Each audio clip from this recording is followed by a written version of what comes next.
हर हर महादेव दोस्तों। आज हम आपको लेकर चल रहे हैं उस पावन धाम की ओर जहां श्रद्धा, भक्ति और प्रकृति का अद्भुत संगम है। जी हां, हम बात कर रहे हैं केदारनाथ धाम की। हिमालय की ऊंचाइयों में स्थित 12,000 फीट की ऊंचाई पर बसा यह मंदिर न सिर्फ भगवान शिव के 12 ज्योतिर्लिंगों में से एक है, बल्कि भक्तों की अटूट श्रद्धा और साहस का प्रतीक भी है। कहा जाता है, महाभारत के युद्ध के बाद पांडव अपने पापों का प्रायश्चित करने के लिए भगवान शिव के दर्शन को आए थे, लेकिन शिव जी उनसे नाराज होकर यहाँ आकर गुप्त हो गए। बाद में शिव जी ने बैल के रूप में दर्शन दिए और यही स्थान केदारनाथ के रूप में प्रसिद्ध हुआ। लेकिन केदारनाथ सिर्फ एक मंदिर ही नहीं, ये वो जगह है जहाँ प्रकृति की शक्ति और मानव की आस्था का मिलन होता है। 2013 की विनाशकारी बाढ़ में यहाँ तबाही मच गई, लेकिन भगवान शिव की कृपा से मुख्य मंदिर अड़िग खड़ा रहा, जो इस स्थान की दिव्यता का प्रमाण है। इस धाम की यात्रा पर चलते हैं तो सिर्फ कदम नहीं बढ़ते, बल्कि आत्मा भी शुद्ध होती है। हर पत्थर, हर हवा का झोंका और हर घंटी की गूंज आपको एक अद्भुत आध्यात्मिक ऊर्जा से भर देती है। तो चलिए इस पावन यात्रा पर हमारे साथ और महसूस कीजिए केदारनाथ की दिव्यता, भक्ति और अपार शांति को। तो दोस्तों, इस वीडियो में हम आपको सारी जानकारी बताएंगे। इस वीडियो में हम बात करेंगे कि आप यहाँ जाएं कैसे, कब जाएं, कब यहाँ के मुख्य पट खुलेंगे और यहाँ के यात्रा में आपको कितनी चढ़ाई करनी होगी, रजिस्ट्रेशन कहाँ पर करें और रजिस्ट्रेशन में किन डॉक्यूमेंट्स की ज़रूरत होगी और इन सब में आपका कितना खर्च आएगा। तो दोस्तों, वीडियो शुरू करने से पहले अगर आप हमारे चैनल पर नए हैं तो प्लीज़ वीडियो को लाइक करें, चैनल को सब्सक्राइब करें, ताकि मैं ऐसे ही मोटिवेटेड होकर आपके लिए ट्रैवल वीडियोस बनाता रहूं। तो चलिए दोस्तों, शुरू करते हैं। तो दोस्तों, आपको बता दें कि इस बार केदारनाथ यात्रा 2 मई 2025 से शुरू होगी और 23 अक्टूबर 2025 तक आप केदारनाथ जी के दर्शन कर सकते हैं। तो चलिए अब सबसे पहले बात करते हैं केदारनाथ पहुँचे कैसे। अगर आप भी भगवान शिव के इस पावन धाम के दर्शन करना चाहते हैं तो आइए जानते हैं केदारनाथ तक पहुंचने का सही रास्ता। तो दोस्तों, केदारनाथ तक सीधी सड़क नहीं जाती, इसलिए सबसे पहले आपको पहुंचना होगा गौरीकुंड। गौरीकुंड तक आप 3 प्रमुख रास्तों से पहुंच सकते हैं: हवाई मार्ग, रेल मार्ग और सड़क मार्ग से। तो सबसे पहले बात करते हैं हवाई मार्ग से। अगर आप हवाई यात्रा करना चाहते हैं तो सबसे नज़दीकी एयरपोर्ट जॉली ग्रांट एयरपोर्ट है, जो गौरीकुंड से लगभग 235 किलोमीटर दूर है। यहाँ से आप टैक्सी या बस लेकर सोनप्रयाग और फिर गौरीकुंड तक पहुँच सकते हैं। बात करें रेल मार्ग की, तो अगर आप ट्रेन से आ रहे हैं तो सबसे नज़दीकी रेलवे स्टेशन ऋषिकेश, हरिद्वार और देहरादून है। ऋषिकेश से केदारनाथ के लिए बस और टैक्सी काफ़ी आसानी से मिल जाती है। बात करें सड़क मार्ग से, तो भारत के अलग अलग शहरों से आप हरिद्वार, ऋषिकेश या देहरादून तक बस या टैक्सी से आ सकते हैं। वहां से आपको सोनप्रयाग और फिर गौरीकुंड के लिए लोकल बस या टैक्सी मिलेगी। दोस्तों, एक विशेष बात का ध्यान रखें, ऋषिकेश या फिर हरिद्वार से गौरीकुंड जाने के लिए बस बहुत लिमिटेड ऑप्शंस में अवेलेबल रहते हैं, इसलिए मैं आपको रिकमेंड करूँगा कि आप जब भी आएँ हरिद्वार या ऋषिकेश जल्दी पहुँच जाएँ, क्योंकि वहाँ से लिमिटेड बस जाती हैं सोनप्रयाग के लिए, जिनकी फिक्स टाइमिंग्स होती हैं और इस रूट पर सारी बसें दिन में ही ट्रेवल करते हैं। तो इस बात का ध्यान रखें और सुबह जल्द पहुंचकर बस पकड़ने की कोशिश करें। तो अब दोस्तों, बात करते हैं गौरीकुंड से केदारनाथ की यात्रा। गौरीकुंड से केदारनाथ मंदिर तक पहुँचने के लिए आपको लगभग 16 किलोमीटर का ट्रैक करना होता है। ये यात्रा पैदल, खच्चर या पालकी के माध्यम से की जा सकती है। अगर आप जल्दी पहुंचना चाहते हैं तो हेलीकॉप्टर सेवा का भी विकल्प है, जो पाटा, गुप्तकाशी और सिरसी से उपलब्ध होती है। तो बस आस्था और उत्साह के साथ अपनी यात्रा की तैयारी करें और महादेव के धाम में आत्मिक शांति का अनुभव करें। तो चलिए दोस्तों, सबसे इम्पॉर्टेंट और मेन पॉइंट की बात करते हैं, जो कि है रजिस्ट्रेशन। तो पिछली बार के जैसे इस बार भी रजिस्ट्रेशन प्रक्रिया उपलब्ध कराई गई है, जिसके वेबसाइट जल्द ही स्टार्ट हो जाएंगे और आपको पहले से ही अपने रजिस्ट्रेशन कराने होंगे, जिससे आपको यात्रा की परमिशन मिलेगी। तो इस बात का ध्यान रखें और अपना रजिस्ट्रेशन पहले से ही करा लें, ताकि आपको आगे चलकर किसी दिक्कत का सामना न करना पड़े। रजिस्ट्रेशन के लिए आपको एक वैलिड आईडी प्रूफ चाहिए, साथ में आप अपने फ़ोटोज़ रखें और आपके कॉन्टैक्ट डिटेल्स की भी आवश्यकता लगेगी।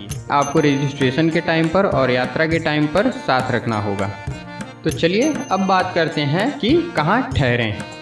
तो केदारनाथ धाम की पवित्र यात्रा के दौरान ठहरने की उचित व्यवस्था आपकी यात्रा को सुखद बनाती है। आइए जानते हैं सोनप्रयाग और केदारनाथ में उपलब्ध आवास विकल्पों और उनके प्राइसेस के बारे में। तो सबसे पहले सोनप्रयाग में ठहरने के अब ऑप्शंस देखते हैं। तो सबसे पहला है डॉर्मेट्रीज। यहाँ आप प्रति व्यक्ति लगभग 250 से 400 रुपये में डॉर्मेट्री में ठहर सकते हैं, जहाँ गद्दा, तकिया और कंबल जैसे बेसिक सुविधाएं उपलब्ध होती हैं। ये बजट यात्रियों के लिए काफ़ी बढ़िया ऑप्शन रहता है। बात करें धर्मशाला और गेस्ट हाउस की, तो सोनप्रयाग में विभिन्न संस्थाओं द्वारा संचालित धर्मशालाएं और गेस्ट हाउस उपलब्ध हैं, जहां प्रति रात 500 से 2000 तक कमरे मिल सकते हैं। ये आपके यात्रा के टाइमिंग पे डिपेंड करेंगे कि आप किस समय जा रहे हो। अब बात करते हैं केदारनाथ धाम में ठहरने की व्यवस्था। तो केदारनाथ में GMVN यानी गढ़वाल मंडल विकास निगम के आवास उपलब्ध रहते हैं, जिसमें सबसे पहले है स्वर्ग रोहिणी कॉटेज। यहाँ 4 व्यक्तियों के लिए एक कमरा उपलब्ध है, जिसका किराया 8400 प्रति रात है, जिसमें एक समय का भोजन भी शामिल रहता है। बात करें नंदी बेस कैंप और हिमलोक टेंट कॉलोनी की, तो यहाँ प्रति व्यक्ति 600 से 1000 तक के टेंट उपलब्ध हैं, जिनमें भोजन की सुविधा भी शामिल होती है। बात करें धर्मशाला और आश्रम की, तो केदारनाथ में विभिन्न राज्यों के आश्रम और धर्मशालाएं हैं, जहां प्रति रात 1000 से शुरू होने वाले कमरे उपलब्ध रहते हैं। यह विकल्प वहां के पीक सीजन और टाइम पे डिपेंड करता है। बात करें निजी होटल और लॉजेस की, तो मंदिर के आसपास निजी होटल और लॉज उपलब्ध रहते हैं, जहां कमरे 2000 से 5000 तक प्रति रात के बीच मिलते हैं। अब सबसे चीपर ऑप्शन की बात करते हैं, जो कि है टेंट और कैंपिंग। यदि आप प्रकृति के करीब रहना चाहते हैं तो टेंट में ठहरना एक रोमांचक और सस्ता विकल्प है। यहाँ प्रति व्यक्ति आप 400 से 1000 तक के टेंट में आपको ठहरने की उचित व्यवस्था मिल जाएगी।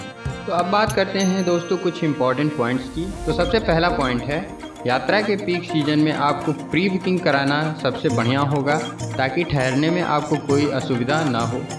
GMVN और अन्य सरकारी आवासों की बुकिंग ऑनलाइन की जा सकती है, जिसे आप अपनी यात्रा को सुगम बना सकते हैं। अब बात करते हैं यात्रा के रास्तों के बारे में।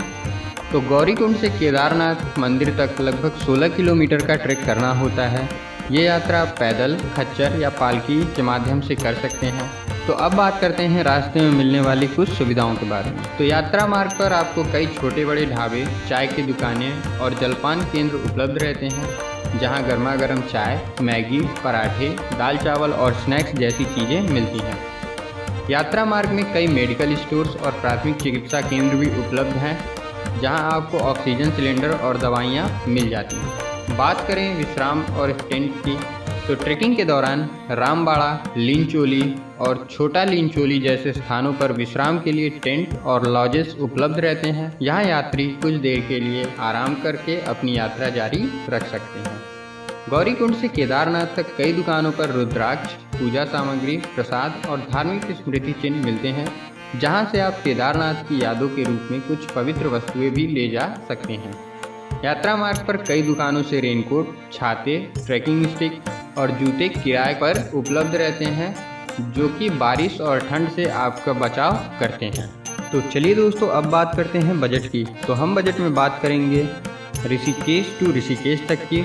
तो ऋषिकेश से सोनप्रयाग तक के बस और टैक्सी के चार्जेस लगभग 500 से 2500 तक होते हैं।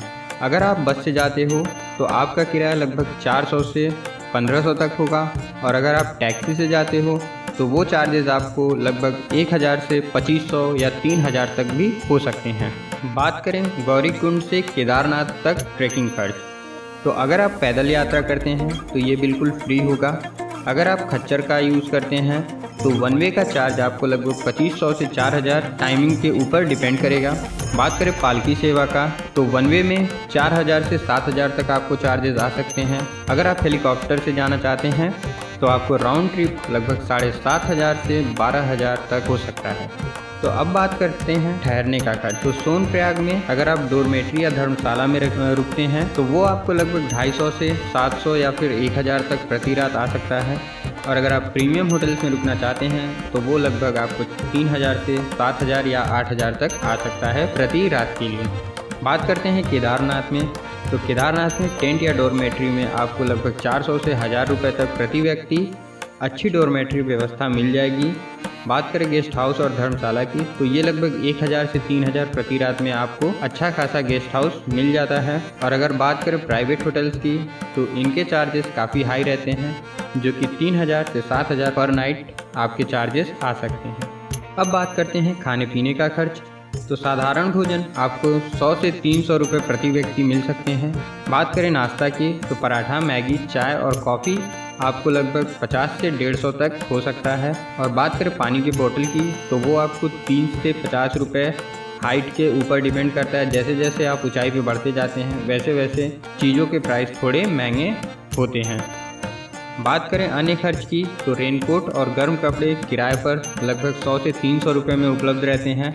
ट्रैकिंग शूज़ और स्टिक की बात करें तो 200 से 500 तक का चार्ज आपको आ सकता है।